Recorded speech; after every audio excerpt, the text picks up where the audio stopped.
or deer. There's two of them. You see it?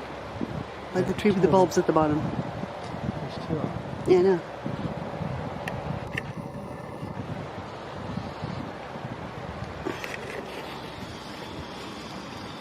Hold on.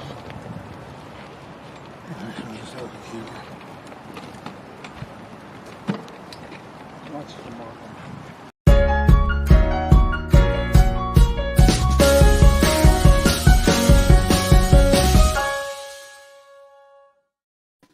And so welcome everybody to this week's edition of Traveling with a Chair Live. We have with us an amazing guest, and we're going to get to Kristy in just a minute. But as always, to start with, if you would let us know where you're watching from. And I appreciate it when, if you're watching on the replay, that you let us know, because we always like to know where our audience is from. It helps us in planning what we want to cover. And we are at our home in mid-Florida. And Pam is here from Nova Scotia. Hi, Pam. She is not here from Newfoundland, because if she was, I'd have to make jokes, and we don't want that. And Carla is from San Antonio. And so, Kristy, tell us where you are from. I'm here in San Antonio. Carla is one of my dear friends. Oh, so how much did you have to pay her to join the show tonight? It was only $100. Hello, Carla. And so Wheelie Awesome is here from Pensacola. Thanks for being here. Pam thinks we're funny. We have somebody from a Facebook user for Columbus, and Rhonda is here from San Diego. Oh, Carla said nothing. She just blew it. You had us going, and she just blew your. Okay, so if you have questions, okay, actually, let's do this next one. If you can hear us, do me a favor, hit the like button. That does a couple of things. It lets us know our sound is working, and secondly, it lets Facebook and YouTube know that they should say hey and share it with us. So Pam grew up in the Simi Valley. Oh. We used to live, Pam, for a while, we lived out in Oxnard and in Ventura. So lots of commonalities here on the show tonight. So we're going to do something new. And first of all, let's find the banner about, find the banner about ask questions. There we go. Put questions in the chat. I forgot to put new banners up. But anyway, so if you have questions, and I'm sure some of you will have questions, because we have a real expert, not amateurs like Cheryl and I. And by the way, she's Cheryl. And he's Ken. We're pretty sure of that. So anyway, we're going to play a new game. We're going to do 3 truths and a lie. And so we're going to let Kristy tell us 3 things about herself that are true, and she's going to tell us 1 lie. And we're going to see if our audience can guess which is right, but your friend can't play because she might know. So go ahead, Kristy. Okay, so number 1, I was in the Army. Number 2, I've gone skydiving since being a wheelchair user. Number 3, I've shot a deer. Number 4, I've been married for 24 years. Okay, so everybody can put your answers in the comments. Let us know which one you think is right. And we'll come back after we have some time for people to put their comments in and find out more about that. So, Kristy, let's talk about your family situation. I know you're in a wheelchair, and you didn't tell people the one thing that I kind of expected you'd mention, because you have a title too, don't you? Oh, yes, I do. I am the current Ms. Wheelchair Texas. I'll give up my title in March, but I will remain forever an advocate. So Ms. Wheelchair is an organization that gives women who are full-time wheelchair users the opportunity to educate others about living life in a wheelchair and to advocate, and also to inspire those who have disabilities to get out and continue living life. And it's been a real honor to be Ms. Wheelchair Texas. I've really enjoyed my time, so much so that I will be the state coordinator for Texas this year. in putting on our new competition. So it's really a lot of fun. I'm glad to do it. I'm not a pageant girl. I don't love to do my hair and makeup or anything like that.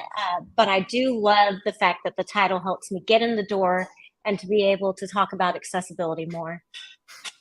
Yeah, I think that is so interesting, and it's interesting because you and we both have a passion about trying to educate people. You know, I tell when I'm talking to providers, one of the things I tell them is one of the things that stops people in wheelchairs from traveling is fear of what they might run into. And we had a guest on some time back, and she was fearless. She told a story about she was she was paralyzed and she was driving a van out in the outback in Australia. I think it was Australia or New Zealand, because she was in both places and I forget exactly which one. But she rolled the van. Oh my goodness! And went down a hill and she couldn't get the van out. She wasn't hurt, and the van really wasn't hurt, but she couldn't get through a gate, and so she said she crawled back up by the road, and it was a dirt road out in the middle of nowhere. And she was waving her purse up in the air when she heard somebody come. And somebody stopped and they said, "Are you okay?" And she says, "Well, I'm paralyzed, but I was paralyzed before the accident." And she had such a great sense of humor. And we had such a good time talking about her. But so many people are afraid that they'll get in a situation and not be able to deal with it. And so that's why Cheryl and I do what we do with creating the video content, showing people what the rooms are like, what the public areas and places are like, just trying to help people see. And it started because we couldn't find answers to the questions. Yeah. So we have some. All right, let's see. Pam guessed shot a deer. Okay, so we have shot a deer, right or wrong? That is correct. I have not shot a deer. Oh. Okay, because we had we had length of the marriage, and yes, it doesn't look like you could be married for 24 years. Well, thank you. Like Carla says, she has trouble getting it on. And we had somebody who was in the Army. I don't know if I. Oh yeah. Someone else, the Facebook user, thought maybe you've never been in the Army. Yeah. But, yeah. In fact, I met my husband while I was in the Army. So. Oh. So you must be. Are you at is it Sam Houston is the base there? No, he's Air Force. So I was Army, he's Air Force. We were at the Defense Language Institute together. And I was studying Korean to be a Korean interrogator, and he was studying Russian. And he did that for a long time and then commissioned, and he's still in the military. So we're at Lackland Air Force Base here in San Antonio. Home of basic training. I went through Lackland in 1971, I think it was. Long time ago. And I went from there to Keesler and spent a year in Keesler, which was not my favorite base, but it was better than Lackland, I guess you could say. Well, not much is worse than the base you go to basic training at, that's for sure. Yeah. Where'd you go to basic at? Fort Jackson. Fort Jackson. Okay. Mm-hmm. Yep. Our son just finished basic training at Fort Benning. So he is now in the Army as well. Mm-hmm. Yeah. Okay. Well, very good. So tell us a little bit about the challenges that your family faces traveling. Okay. I know that you're in a wheelchair. Since you're Miss Wheelchair Texas, that's pretty obvious. Yeah. So obviously, yes, you've mentioned that one. I also have very severe gastroparesis. So I have a very limited diet. My body doesn't digest things normally. And if I don't stick exactly to my diet, then I begin throwing up all night, and nobody wants that.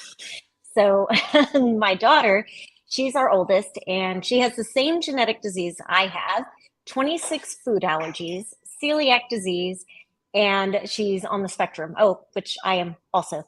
Our middle child is on the spectrum, and our youngest we adopted out of foster care. And that's relevant only because he has fetal alcohol syndrome, and we did not do that to him. But that did cause him to be very intellectually and cognitively disabled. So our family deals with quite a bit. in when we travel, and it makes it very, very interesting. So when I started in travel, it was just me. I was still able to walk at the time, and I wanted to focus on Disney World and creating experiences primarily for military families like ours. That was kind of our safe place to go every time our my husband came home from a deployment. So we'd go to Disney or Disneyland if we were closer there and spend a week. I think it's just really, really critical for a military family to get that reintegration time in a place other than home, because it makes for a nice little transition place.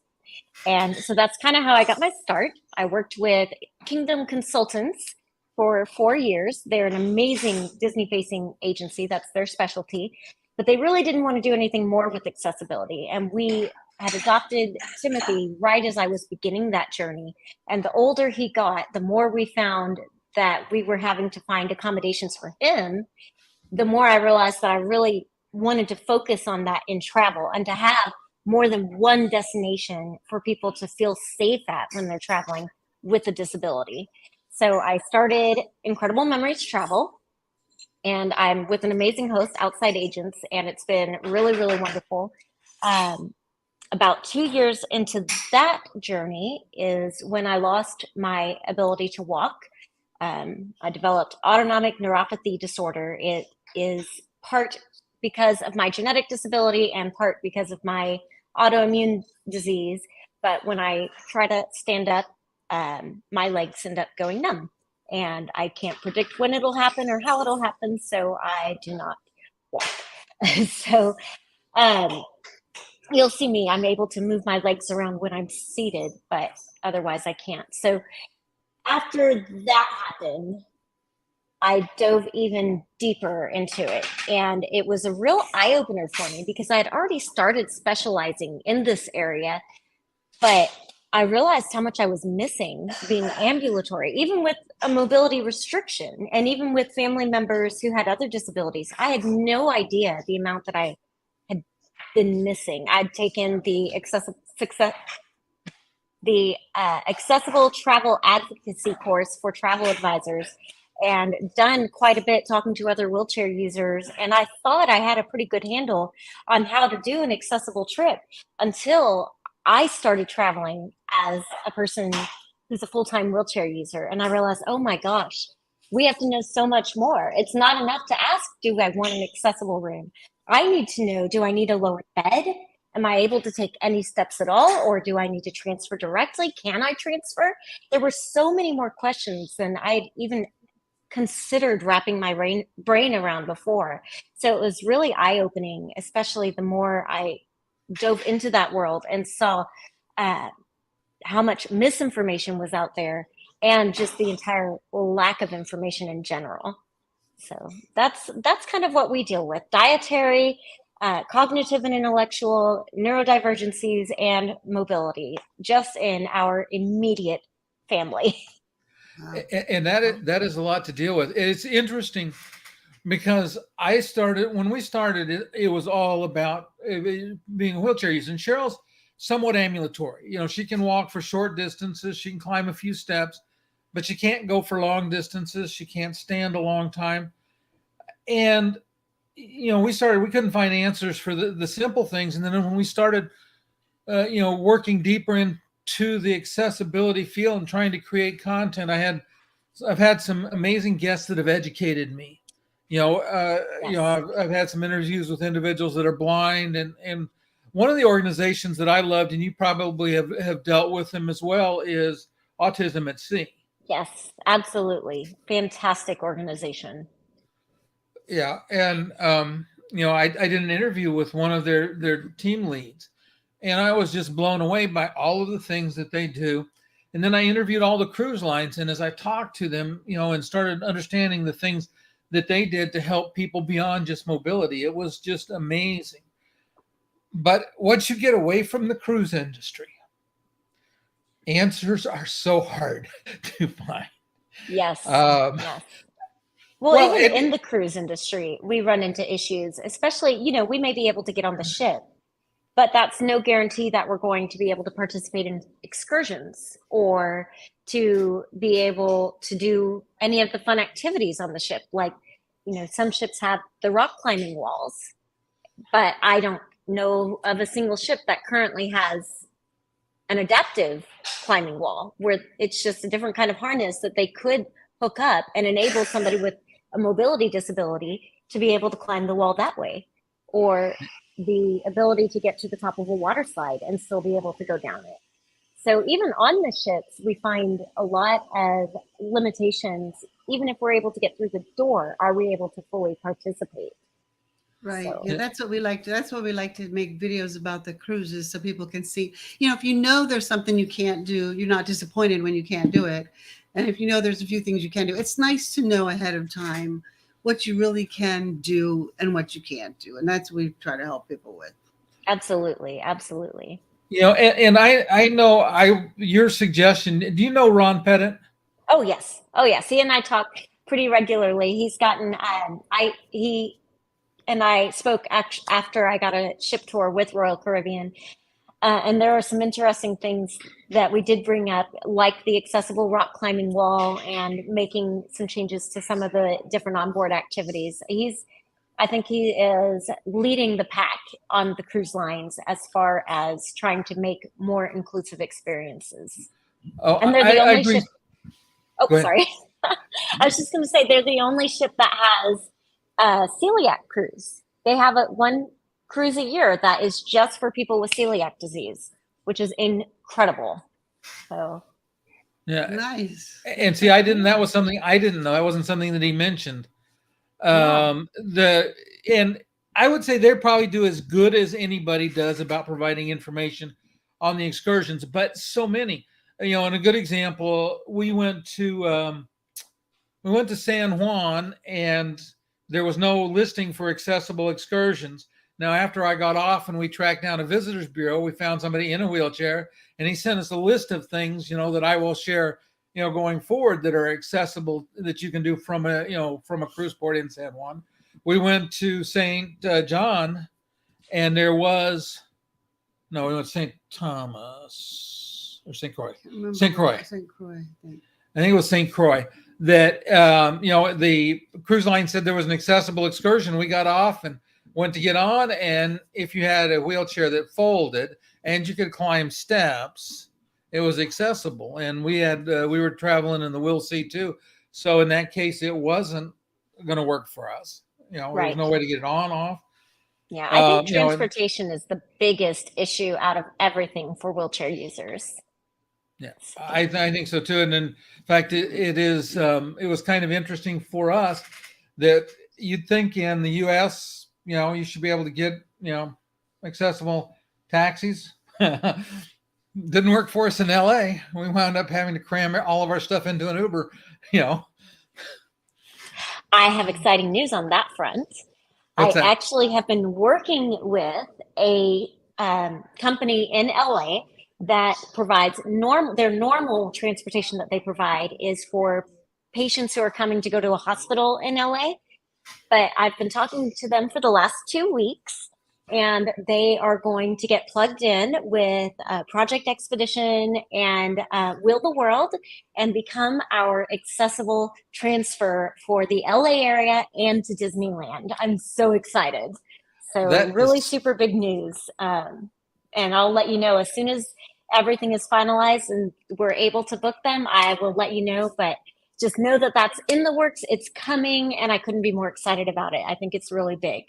Yeah, that is huge because, like I said, I booked it a day in advance with Yellow Cab, wanted accessible, and they sold it. They said they would. They took my money, Mm-hmm. and then I called when he didn't show up. They're like, "Well, we don't have anybody available right now." I'm like, Why did you let me book it? Why is this?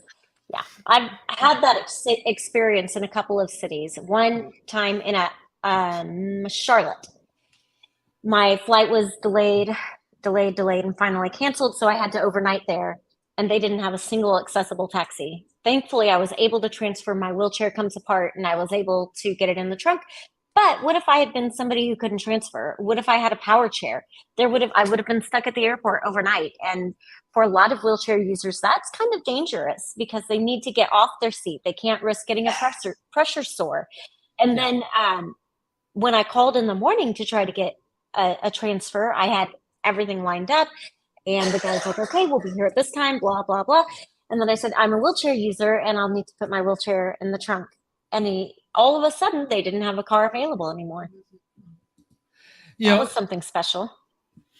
yeah, well, we stayed when we just went to Barbados and did a cruise on the Rhapsody of Seas. Going down, the hotel had an accessible vehicle, took us to the airport. Coming back, the lift vehicle was broken. Oh, So, goodness. We talked to the receptionist, and she's like, well, the other van will be there in a little bit. So Cheryl had this wheel. It's 115 pounds. Between the two of us, we were able to pick it up and set it in the back of the van. Not me, Cheryl and I, but the driver and I. And neither of us had any business doing it, but we did. And the receptionist, I had a conversation with the manager the next morning, and that was not what should have happened. They should have arranged for an accessible taxi, paid for it, and had it there for us. Yeah. But again, it's one of those things that the hotels, they don't train the receptionists. These people don't understand what's involved. They just assume you can jump up there, fly somehow. You're going to get into it, And I'm like, no, it doesn't work that way. Or they give away your room. How many times does that happen to you? Oh, way too many. I had one a couple years ago. I was going to speak at the Abilities Expo on accessible travel. And I had a colleague of mine who was meeting me there to do the booth with me. And she got to the hotel first to check in, and she started talking to them, and they're like, oh, well, we don't have the accessible room, so you're going to be in this room. She goes, oh no, that's not going to work, and you are going to want to fix this before Kristy gets here. So we did end up getting it fixed. They moved us to a different hotel that was a better room, and it worked out well. But I mean, it's not like this is a choice. It's not like we have the option of using a regular room. It's not a preference. This is what our need is. We have to have that accessibility. So, but yes, it's very frustrating.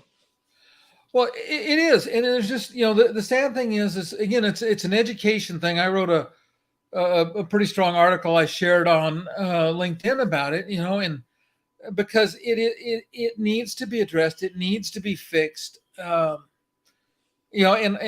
I'm not an advocate of legal action, but sometimes I think that may be the only way we're going to get some of these things resolved is for people to start dealing with them with a lawyer and trying to fix it. Which Abilities Expo were you at? That one was Houston. Yes, that one was Houston. I've spoken at Houston, Dallas, and New York. So I'd love to get in to a couple of the others and speak as well. But those are the ones I've done so far. We've got a few more to go till we get everywhere. But I partnered, the last one I went to was in Dallas, and I got to be there with my good friends and favorite supplier, Will the World. And that was just an amazing experience. Are you familiar with them? Have you used them? I am. I haven't used them. I'm a little bit familiar with them. I need to, I'm starting to reach out and try to build some relationships with some of the people that specialize in it. It's interesting because, I am a travel agent just so that I can get on ships, and we do occasionally book a little bit of travel just to keep my host agency happy. You know what that is like. Oh, absolutely. But I've had some interviews, and somebody mentioned, where is it? Let me go here for just a second. So Carla mentioned attendant care. So this was kind of interesting. We interviewed, and the interview is on my YouTube channel, but there is a company in Scotland. I think it's, was it Gavin Neat? I think it's Gavin Neat. But he does, that's what he does, is he arranges attendant care for people that are going on vacation and need an attendant to travel with them. And he's based in Glasgow, but I think he's global in his reach. But he has people that every year they go with him and request the same traveling companion, and he's able to, to do that for people. Again, it's one of those things that I wouldn't have thought about the need for that. And you don't think about it until you need it. Yeah, exactly. You really don't until it's something that you face. And I talk about this a lot. There's some people who really believe that there's malicious intent behind the lack of accessibility. And in fact, I read a post today, somebody shared something, and it said, "Quit making us go around the back, quit trying to hide us," talking about the lack of the front doors being accessible. And I agree that we shouldn't have to go around to the back, and we shouldn't have to go through poorly lit areas and areas that are used as storage. I did a post on this today because that post actually reminded me that I'd wanted to do this for some months now. But I don't think in general that's reality. I don't think there's this deliberate malicious choice to hide us or to deliberately segregate us. I don't think it's this, there's maliciousness in that. My husband says all the time, usually when I'm upset at him and I start losing my grip on reality, not that it ever happens in an argument, but he'll remind me, assume good intent. Assume good intent. And I think that is so important as we move forward, trying to get these companies to partner with us, trying to convince them to give us more with accessibility, that we assume good intent. It's not so much that they are trying to be malicious and trying to not include us. It's more that they didn't know any better. And unless we tell them, unless we share with them and teach them how to do better, they're never going to know. So we have to, there's a responsibility on both sides. It's our responsibility to educate, and it is the supplier's responsibility to take that and to move forward with it. Once you know better, then you have a responsibility to do better. But until you know, you just can't move forward. But on the topic of companion travel, we actually have an insurer in the US, and I'll send you their names after the call because, of course, my mind is going blank, that does provide travel companions for our travelers too. So if you have somebody asking you about that, we do have someone that we can refer you to so that you can add that in as part of your services as well. Well, actually, what I'd love to do, and we'll talk offline, but I'd love to actually have them on and talk and let them interview them. Yeah, absolutely, absolutely. Because that way, the audience. Because the nice thing about videos like this, it'll live on YouTube forever, and so it gives people a chance to if they're searching for something. Because I go back in and try to find the right keywords and do everything I can to make it searchable. Then people can find these answers. If they don't see it live, don't get notified of it, they can still find it with Google. Yeah, definitely. I will get in touch with them and connect you guys. So certainly. Yeah. So but I was really excited to find that. Yeah. Did you see there's a post, a banner up? You want to take a look at that and we can talk about it? Let's see. It's really small for me. Hold on. Filed a complaint with the DOJ. They said the company had a right to refuse mediation of my complaint. Oh, that's an interesting one. Wow. Yeah. Yeah. And Wheelie, I know you're in LA and in Florida, and I know there are some Florida disability attorneys that take those kinds of cases. So it might be that I will invite an attorney on to talk about it as well, because sometimes that's the only way to solve it. It's been interesting, and where we first ran across this is we were on a ship that had just been remodeled by NCL, and we were talking to the officers about accessibility, and they said that one of the things that they had to do before the ship went into remodel to be remodeled is that different officers had to spend a week in the mobility device of different kinds on the ship to go out. And so that's one of the things I suggest to hotel managers.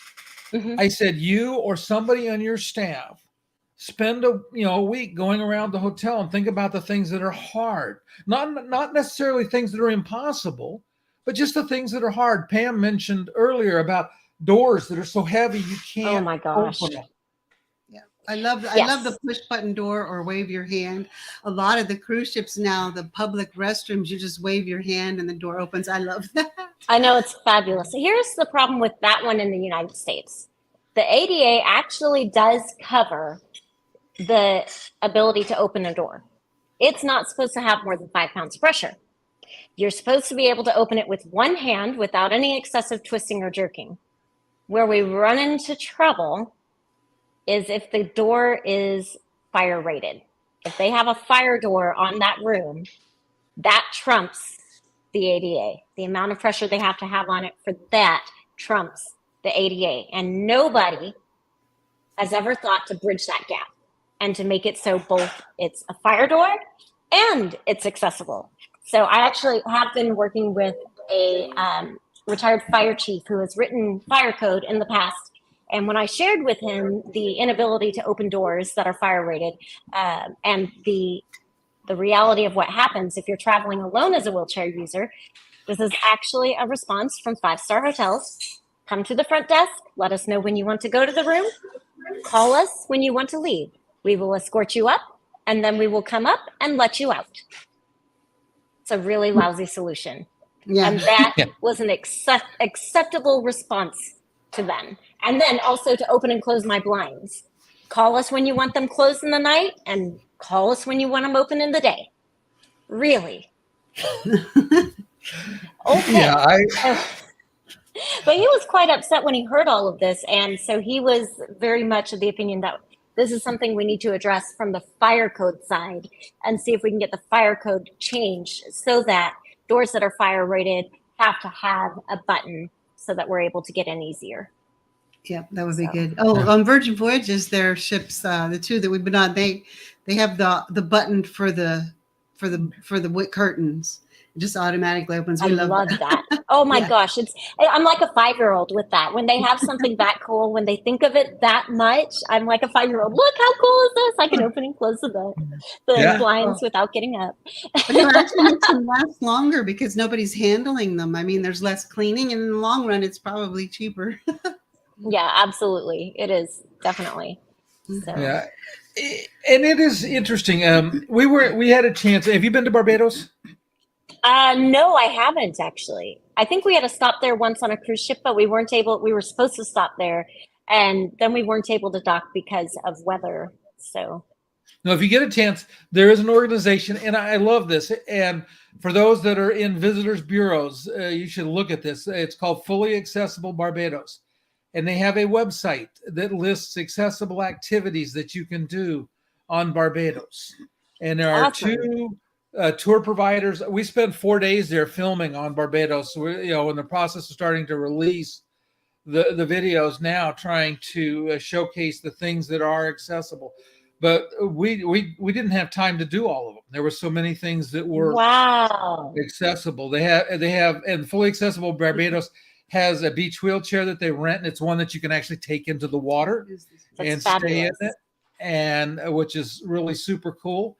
We didn't have much time to play with it, but it was I did get video of my prop out there in the water. That's amazing. I love it. I can't wait to. I just love that you call her that. That's so funny. I definitely need to get that on my bucket list.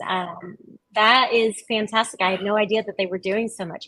Where did you stay while you were there?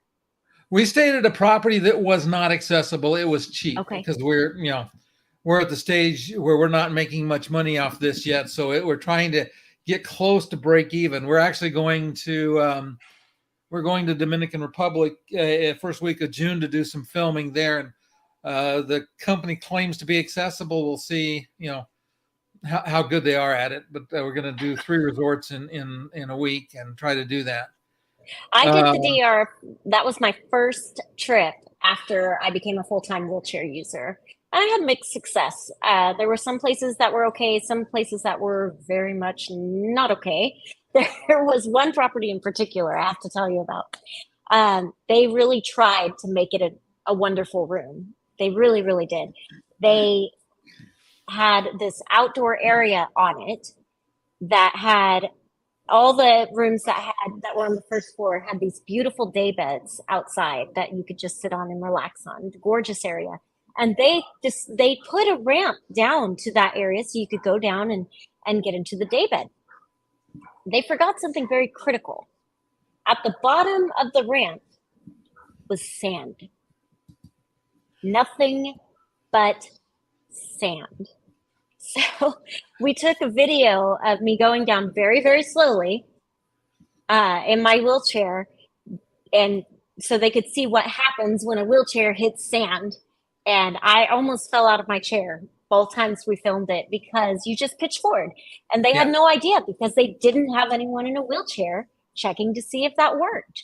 And so hopefully by now it's been resolved. They were supposed to let me know when they fixed it. I never did get a message back, but I would hope that after 4 years, almost 4 years, they would have fixed it by now. But I think you'll have some good success. They definitely have accessible vehicles. I was able to do a dolphin swim while I was there. So there are some things that work. Yeah, we ran into and this, because you're a little bit on the adventure side, this might appeal to you. There is a dive shop in Grenada, Aquanauts Grenada, that teaches accessible scuba diving. That's So awesome. yeah, they have a dive boat. Right now they do a lift in to help somebody in a wheelchair get onto the ship. But we talked with them while we were there in December, I guess it was. And they're looking at trying to fabricate a ramp from the dock down into the boat, because the boat's open in the back. So it's just a matter of something that would be stable, and and that would be easier and safer for everybody if they ramped people into the boat. But then Absolutely. they basically will just help with the harness to help people get to the edge and they get in. They'll actually teach quadriplegics to dive if they have a dive partner that that will go with them. That's And so fantastic. it is. There's so many things you can do depending on your limitations. Cheryl actually got recertified as a scuba diver when we were in Barbados. It wasn't an accessible boat, but they were super helpful in getting her up on the boat, and in and out. So it worked well for her. My issue isn't my mobility, it's I have a pacemaker. And so I've had trouble getting my cardiologist to sign off on letting me dive again. But when we were in Turks and Caicos, I took a small group with me this past year to beaches, Turks and Caicos. One of the gentlemen with us did get to go scuba diving, and he is a wheelchair user as well, paralyzed. Are you familiar with the Adapts strap sling?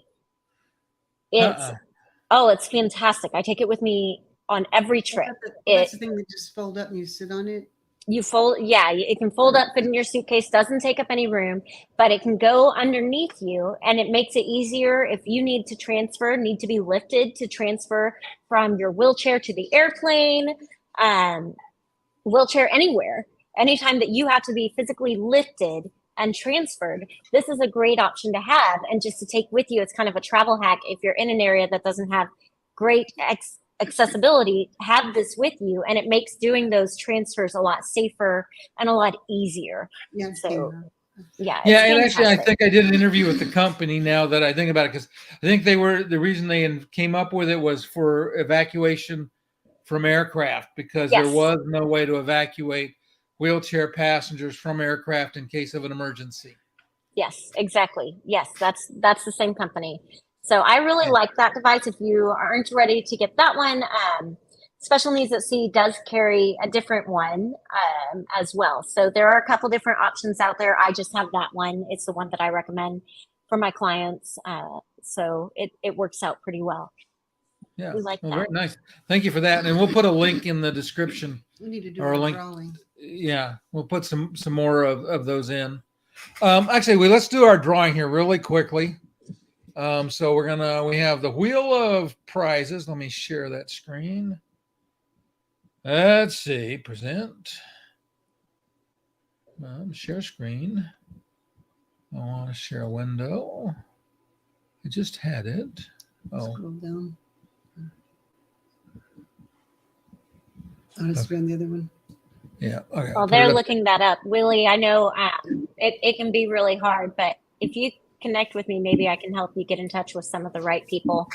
It is really difficult to do all of this and to build out the accessibility. That's why we do what we do, so we can make it a little bit easier. Yeah. And in fact, along those same lines, one of the things I'm working at is building a directory of all of the accessible places. I have the site. I just ran into some glitches, but my goal is to make that free for the advertisers, the people that have listings, free for the users. Maybe at Absolutely. some We point in definitely need time. to partner on that. Okay, yeah, I would love to work with you and some of these others, because like I said, it's not a, at some point in time we may be able to get. Go ahead and spin, Cheryl. We may be able to get some advertising revenue, but not for the for the vendors. Shuffle or what? No, just Yeah. spin. Here, click on it. Oh, Okay, so here we go. We're going to give away a T-shirt today. Let's see who won it. Okay. Wait till it pops up the name. It'll pop up a name. Sarah Drella. So if you will message me on through any of the messaging sources that we have, we will give you a coupon. Oh, actually, I was going to show. Let me pull up this too here really quickly. No, that was the wrong one. Or was it? No. Here we go. So let me go back to share screen. Share screen. From our T-shirt store. Oh, I'm sorry. There we go. We'll share it. Now we'll share it. So we have men's and women's logo T-shirts.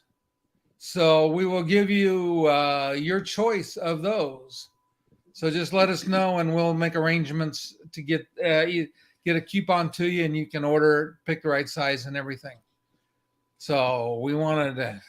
Every week we give one of these, some kind of a gift away. All you have to do is you have to register on my website.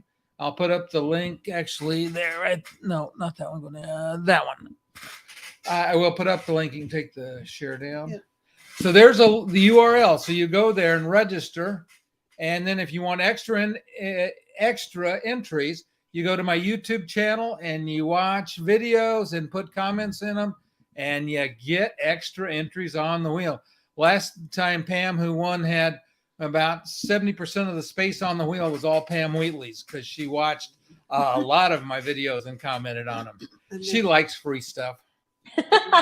There's our website there. Yeah, and there's our merchandise website, so you can go there and pick it. And we got a whole bunch. We have a whole bunch of comments, so we'll share these. Okay. I was flipping through them while you were talking. I've seen a couple that I'd love to respond to, if that's all right. Go ahead. Yeah, go ahead. Pam, you were talking about Disney World and the accessible buses. I'm assuming that you did not stay on site, because the buses that pick up from the hotels that are on site at Disney World, those buses are all accessible. In fact, they can fit 2 wheelchair users or 2 scooters at a time on each of those buses.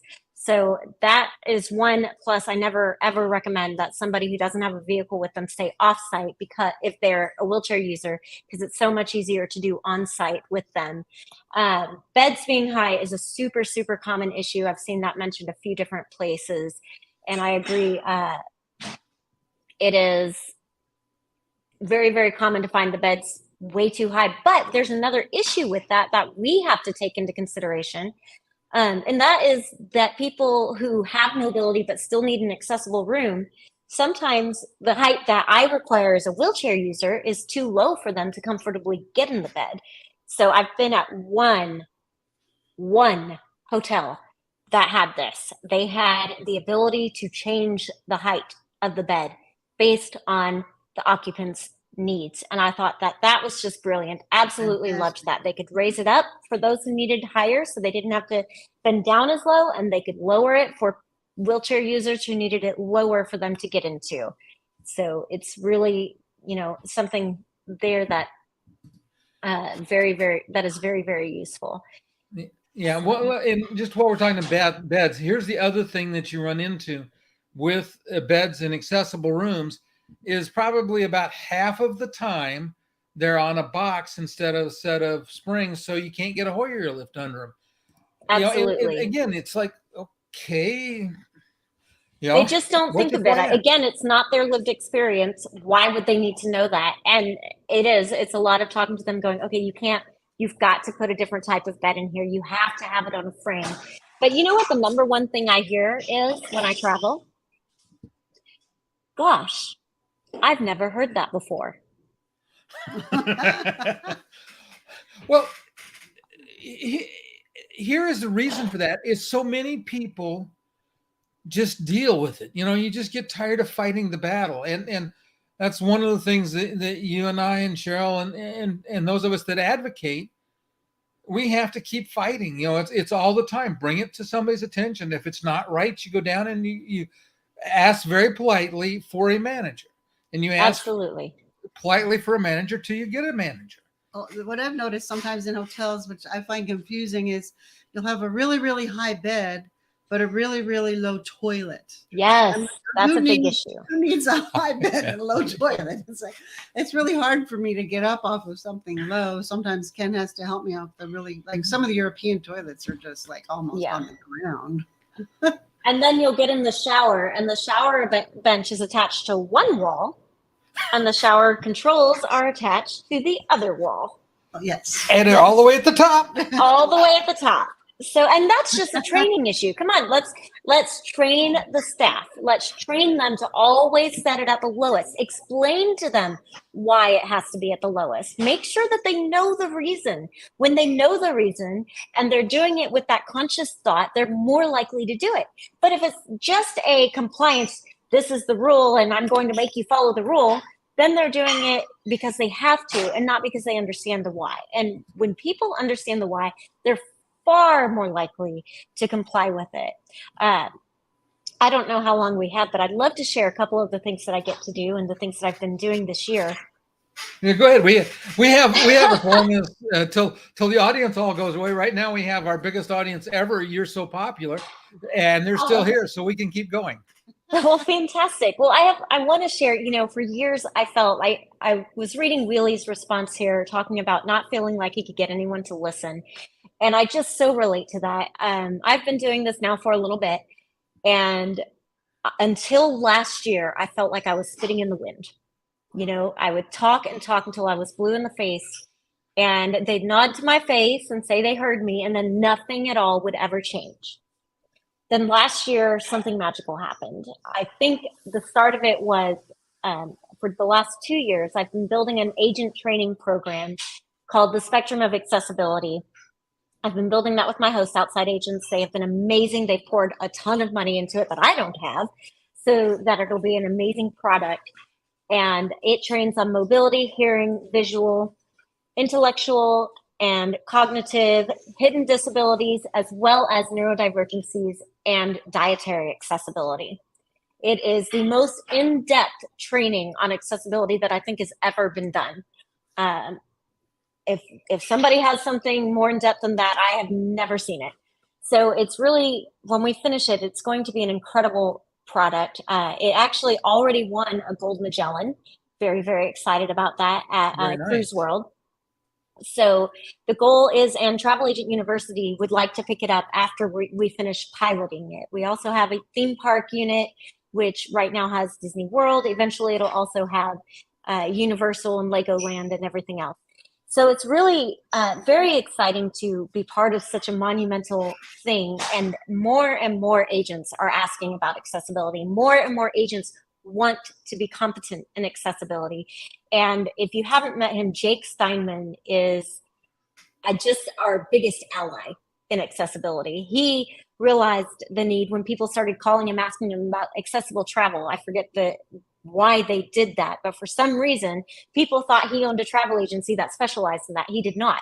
So then he created this company called Travelability, and we have conferences where we invite hoteliers, we invite suppliers to come and hear why we need better accessibility. I've had the pleasure of speaking at that for 2 years now. I'll speak at it again this third year. I'm on their advisory board. And more people are gaining interest that way. And we've seen real movement. And they have people who are visually impaired, hearing impaired, mobility impaired, every area. They have not hit on dietary accessibility yet, but Jake has promised me that we're hitting it this year. So I'm super excited about that. The founder of Autism Double Checked was there for the last 2 years. And last year, they even had IBCCES there. So while there hasn't in the past been a lot of forward movement, I think that this year is our year. And I can even say that, I know it is. I will be speaking, the first speaker at the National Tour Association's conference in March. They're giving me an hour-long session on the main stage, at this conference. And this is a conference for suppliers, hoteliers, destinations. It is giving the message directly to the people who need it in order for them to make some changes. So yes, I know how frustrating it is, how exhausting it is to feel like you're never being heard, but they are starting to listen. We are starting to make changes. There's even a major brand that has asked me to help consult with them. So there are things happening and we're seeing these changes. It's just moving a mountain pebble by pebble. And I agree wholeheartedly with that. And we've run across some things that work really well. The destination that surprises me for accessibility is, of the places we've visited, probably most consistently, Alaska's been accessible.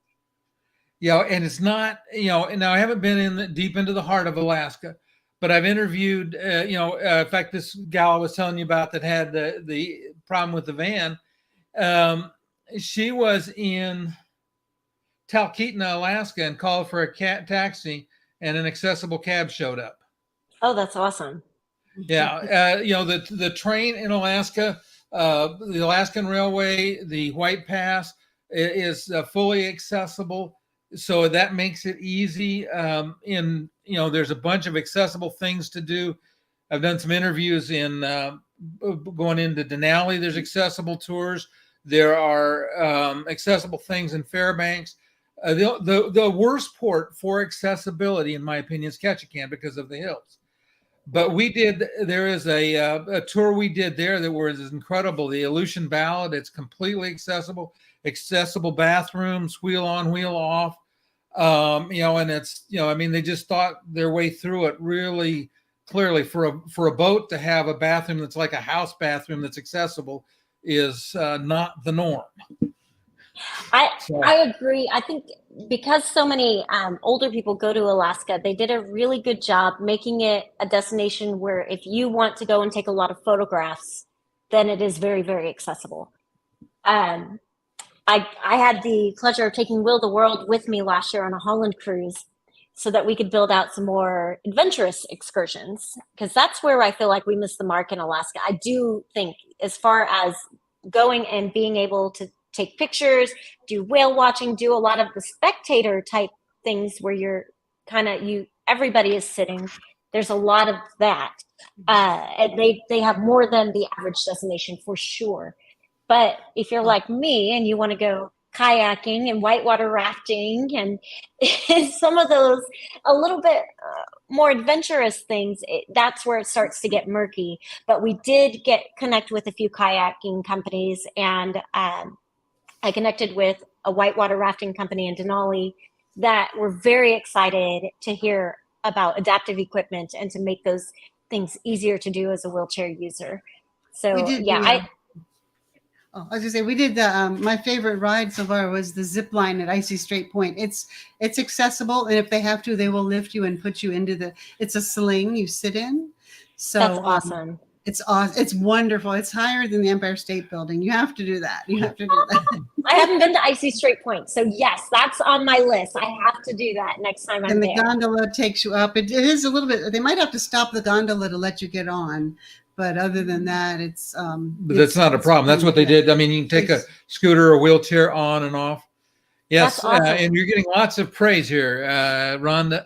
We got Rhonda said, "Wonderful opportunity, Kristy." Marvin said, "Thanks, Kristy." Pam said, "Need more zip lines." Yeah. Well, but Pam, if you want to do a zip line to get there.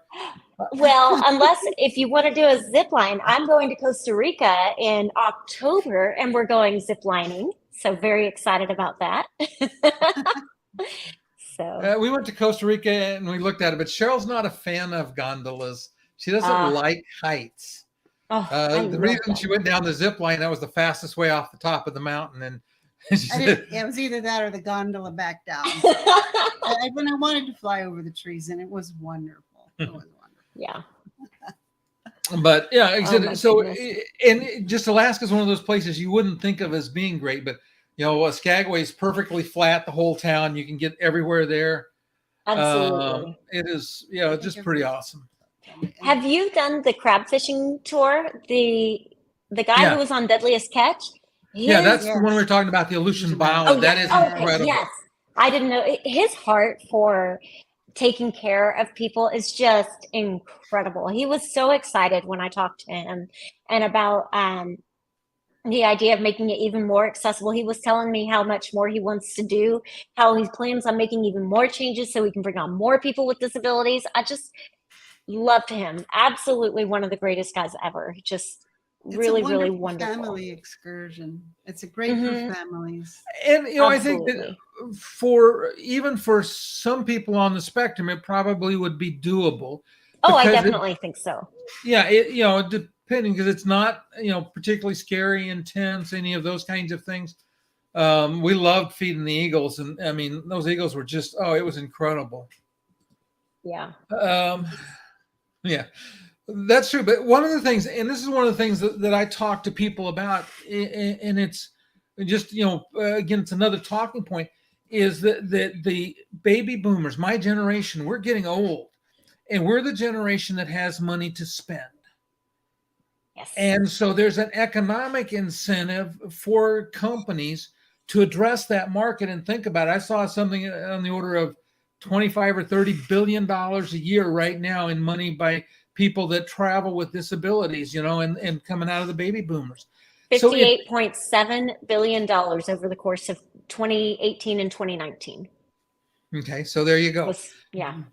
There's just so many reasons to do it. And I go back to what you said about it not being intentional. I agree 100%. It's just nobody thinks about it. Yeah, exactly. And once you're aware, then shame on you. But if we're not telling them, then shame on us. We've got to educate. We have to talk about it. We have to start the change, but we can't do it and in a way that alienates us from them either. We can't go forward guns blazing and say, I can't believe you don't have this accessible. Did you know that the law says that you have to take baby steps? Start small. Start with, I'm very thankful that you have this alternative path for me to get inside. And I understand that you can't turn your marble staircase into a ramp. But have you considered that it's very dimly lit? And as a woman traveling by myself, I don't necessarily want to be waiting in the dark while you come to get me. And I don't want to be going down a path that is dimly lit at night. Can you please change that? Think about it from my perspective and think about the atmosphere of that. Maybe we can't get a ramp there right now, but at least you can change that and make it inviting. At least we can start with the small things. We're not going to be able to change things overnight. It's not just the fact that we have to change these buildings. We're changing a whole mentality. It's so much more than just changing structures.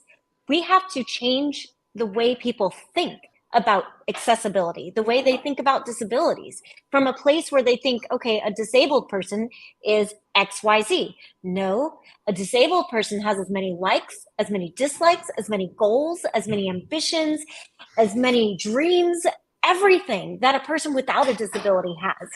We just have to find a new way to do those things. And that's where we have to make the biggest change, is the way that we teach people to think about us. The way that they see us matters.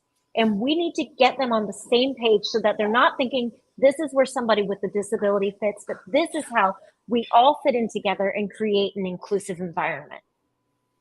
Yeah, I agree 100%. And go ahead. I was just going to say it's about time. It's been about an hour or so.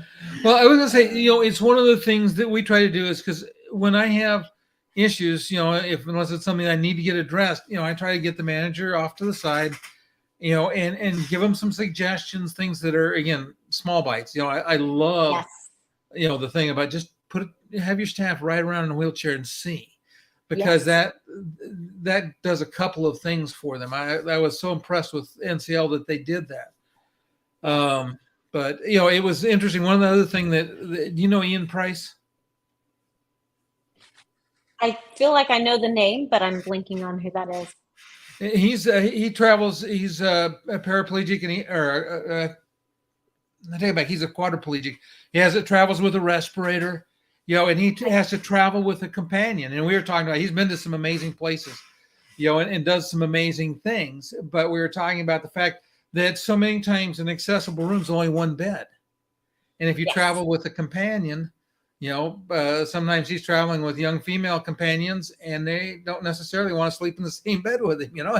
It's either he's got to get another What a room, shock. and then there's And then they have to listen for his alarms to go off at night. So, they really need to be Yeah. right there.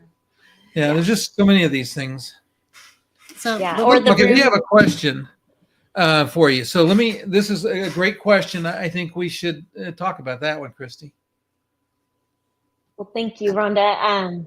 I appreciate the question. Rhonda asked, how can you support me and my efforts? Well, if you are a travel advisor or travel professional, then please join the Accessible Travel Network. I just started that in this about a week ago, and we already have about 100 people joining. Most are other travel professionals, and I'll be trying to do at least weekly educational focus on a different type of disability each week and provide some educational points, have experts come in and help me with that. So I'm super excited about that aspect. And then just keep connecting with me. If you are going to be traveling, I have a guide that I send to travel advisors and anybody else who is sending me pictures. Send me pictures of your resort. Send me the bed heights. Ask me for that form, and I'll send it to you so you can fill it out and document what that hotel has available. And then just share. When I share something on Facebook or LinkedIn, share that content to help raise the awareness. Those are really the best ways to do it. And if you belong to any sort of professional group that could use a speaker, I would love to speak. I'll come in. I travel all over the world to do this, and would love to partner with anybody and everybody who will sit still long enough for me to talk to them. Yeah, I love that, Kristy. You and I will be connecting some more. I do what I can to share your content. Thank you. And one of the things, and this is one of the things that I started doing, Able Eyes, Megan Winters. Yes. Oh my gosh, I love her. I'm getting her connected with Carnival currently. So One of the things that I do is I travel now with a 360 camera, and we're starting to make 3D tours and 360 video tours of the cabins and of the public areas so that people can walk through at their own pace, or they can watch the video and stop it and look around and see what's there. Because again, to me, a picture tells the story so much better. So I did see one the other day that had some dimensions on it, and I think I can do that fairly easily. So we'll try I'll send that you my again form. when we're in. Yeah. I'll send you that form so you can use it. Yeah, I would appreciate that. But anyway, we will let our audience go. It has been so much. Thank you, everybody, for joining us. Thank you so much, Kristy. We have loved having you on. As you want to come back, just you're welcome anytime as a guest. Our audience has loved you. We've loved you. Well, thank you. And so Wheelie Awesome Adventures wants to help and partner with you also. So very cool. Are you a member of my Facebook group? I don't think I am. You'll have to send me an invite. So yeah, I'll send you an invite because it's I have lots of travel agents in there and lots of content creators that share in it. It's designed to provide information awesome. more than I love anything it. else. Yeah. I love it.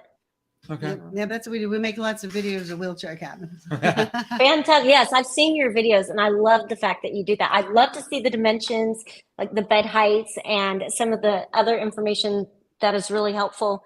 That would be really awesome. But if I'll send you that sheet and we'll work together. I really believe we can't achieve our goals on creating an accessible world if we're all building our own little kingdoms.